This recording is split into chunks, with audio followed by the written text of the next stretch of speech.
আসন সমঝোতা না হওয়ায় অবশেষে জামাত নেতৃত্বাধীন 11 দলীয় নির্বাচনী ঐক্য থেকে বের হয়ে গেল চরমোনাই পীরের ইসলামী আন্দোলন।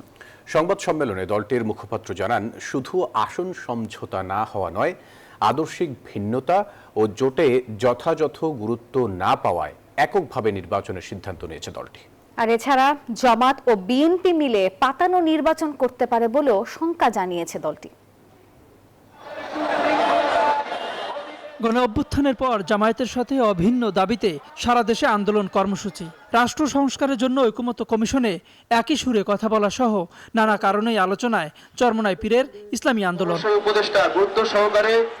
নির্বাচনের তফসিল ঘোষণার পর আসন বন্টন নিয়ে দর কষাকষিতে দূরত্ব শুরু হয় দুই দলের। সেটি আরও বাড়ে 8 দলের সাথে এনসিপি, এলডিপি ও এবি পার্টি যুক্ত হয়ে জোটের আকার 11 দলে রূপ নিলে গুঞ্জন শুরু হয় জোটে থাকছে না ইসলামী আন্দোলন। টানা কয়েকদিন বৈঠকের পর বৈঠক করে শেষ পর্যন্ত সমঝোতা না হওয়ায় 47 আসন ফাঁকা রেখে আসন বন্টন ঘোষণা করে 11 দল।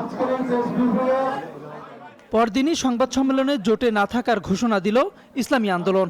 দলটির মুখপাত্র জানান, 268 আসনে একক প্রার্থী ও বাকি 32 আসনে সমমনা প্রার্থীকে সমর্থন দিবে তারা। ইসলামী আন্দোলন বাংলাদেশ আসন্ন ত্রয়োদশ জাতীয় সংসদ নির্বাচনে যে 270টি আসনে মনোনয়নপত্র সাবমিট করেছে, এর মধ্যে আপিলে 2 জন বাতিল হয়েছে। সব মশার বিরুদ্ধে সুরক্ষা দিতে এলো বসুন্ধরা এক্সট্রিম অ্যারোসল, মশার বিরুদ্ধে এক্সট্রিম সুরক্ষা। বাকি 268 জন সংসদ সদস্য প্রার্থী এখনো পর্যন্ত মাঠে কাজ করছেন।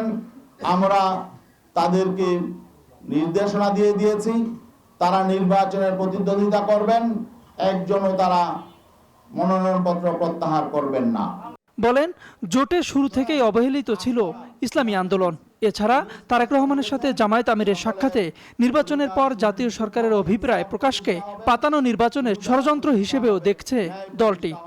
এখন আমাদের শঙ্কা হলো যে এখানে নির্বাচনের আগে যেহেতু একটা সমঝোতা সমন্বয় প্রতিদ্বন্দ্বী দলের সাথে হয়ে যাচ্ছে, তাহলে নির্বাচনটা আসলে পাতানো নির্বাচন হবে কিনা, এটা কি ইলেকশন হবে নাকি সিলেকশন হবে, এই শঙ্কাটাও আমাদের সামনে চলে এসেছে। জাতীয় পার্টির সাথে কোনো নির্বাচনী সমঝোতার সম্ভাবনা নেই বলেও জানান ইসলামী আন্দোলনের মুখপাত্র।